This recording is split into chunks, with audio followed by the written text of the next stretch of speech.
학교와 직장 등 일상 공간에서 발생한 기존 감염 규모가 계속 커지고 있습니다. 여기에 신규 사례도 계속 나오면서 임시선별검사소에서는 시민들의 발길이 이어지고 있습니다. 경찰이 무더위 속에 고생하는 선별검사소 의료진을 위해서 휴식 공간으로 쓸 수 있는 버스를 지원했습니다. 현장에 나가는 취재기자 연결합니다. 김다연 기자.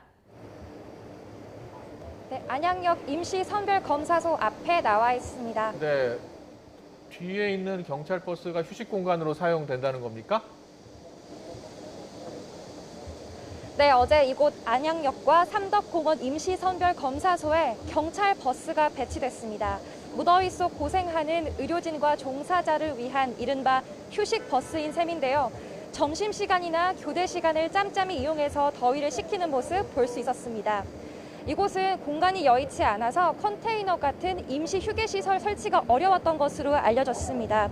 때문에 의료진과 종사자들 그동안 선풍기나 냉풍기에 의존해 더위를 이겨냈다고 하는데요.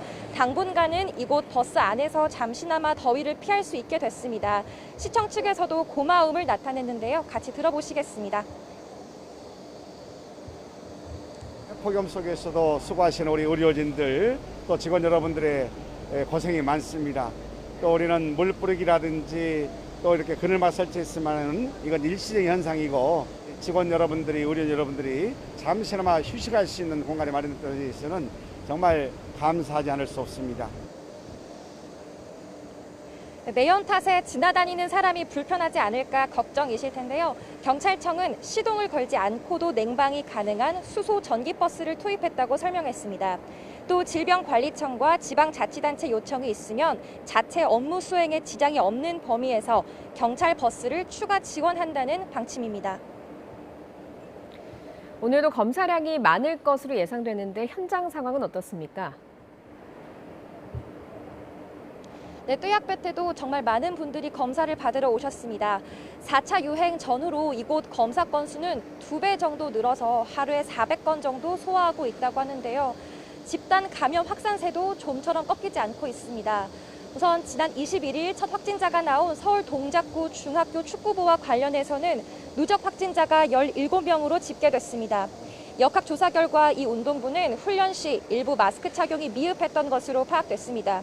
또 샤워 공간 등 공용 공간을 같이 쓰면서 접촉을 통한 전파가 이뤄진 것으로 추정됩니다. 서울 서대문구에 있는 체육시설에서도 수강생 등 확진자 14명이 나왔는데요. 해당 시설은 발열 체크 등의 수칙은 잘 지켰지만 창문을 닫은 채 냉방 장치를 가동하는 등 환기를 충분히 하지 않은 것으로 조사됐습니다. 이처럼 체육활동 중심으로 집단 감염이 이어지고 있는 가운데 교육시설 사례도 있습니다. 서울 동작구 어린이집에서는 지난 17일 이후 12명이 감염됐고 중랑구에서는 지금까지 13명이 양성 판정을 받았습니다. 경기도 연천군의 어린이집에서는 누적 확진자 19명이 나왔고 평택의 유치원에서는 최소 18명이 감염됐습니다. 또 경기 광명의 자동차 공장과 수원의 자동차 부품 제조업과 관련해서는 각각 확진자 13명, 10명이 나왔습니다. 전국적으로 최근 신규 집단 감염 사례를 보면 다중이용시설과 직장, 교육시설 순으로 많았는데요. 감염 경로를 살펴보면 확진자 접촉을 통한 감염이 46.9%로 그 비중이 높았습니다. 가족과 지인, 직장 등 소규모 접촉 감염이 늘고 있기 때문인데요.